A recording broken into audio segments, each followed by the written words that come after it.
little bit a while ago, I installed a hardwire dashcam kit. I have a camera now under my mirror and also one in the rear window, so I see to the front and to the back. And in case you ever wondered if you could do that your own, you need a little bit of mechanical skills or electrician skills. I want to say you will need a trim tool like pictured here. You get several options on Amazon.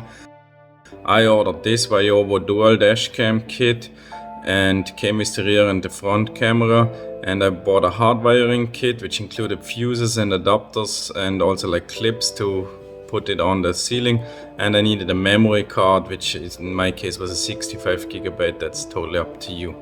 Here I had to remove the trims on my trunk door, and then I could push through a coat hanger to pull through the USB cable. To not damage the USB plug when pulling it through, I put some hot glue and insulation tape to smoothen it out. Then I could push it through the liner, and from the liner through the rubber bellow, and then I had it all the way up in my trunk door. Once I had it in, I could install the camera and make it nice and clean so it looked like super professionally done. And then I could run it through the liner to the right side, as the fuse box is on the right. I had to go through all the trims. I just pulled off the trims and laid the cable in there. And once I got closer to the airbags, I had to make sure it is all the way behind the airbags. As you see here, the white airbag. Always make sure the cables are behind the airbag, so if the airbag deploys, the cable is not in the way. Then you see here I used the clips to put the cable in and keep it in position so it can't move out. And again, behind the airbag. In the center trim, I would use, if I have to do it again, a coat hanger and push it through without removing the trim. The trim was a bit hard to put it back in place. But once everything was in, you see it was neat and clean, laid down.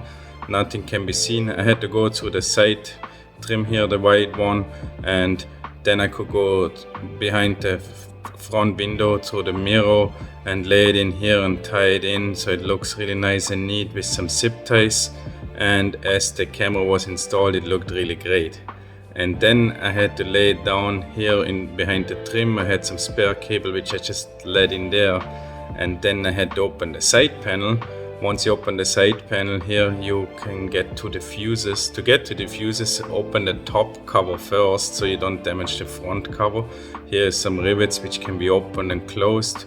Pull that cover out and then you can get the front cover. And here you see the fuses. There's two options. You can have a switched fuse or a permanent fuse. I chose the switched fuse.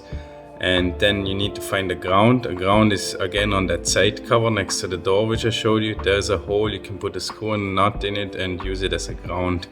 And now you see the rear view camera is really nice and neat. The front view camera is really nice and neat as well. Really super clean. I added even a filter later on to prevent interference. And here a recording from my camera. I think it's pretty good. I hope you enjoyed this video. If you have any questions, comment below. Please subscribe and like my videos so I can grow this channel and share more information. I hope you enjoyed. Thank you very much and have a good day.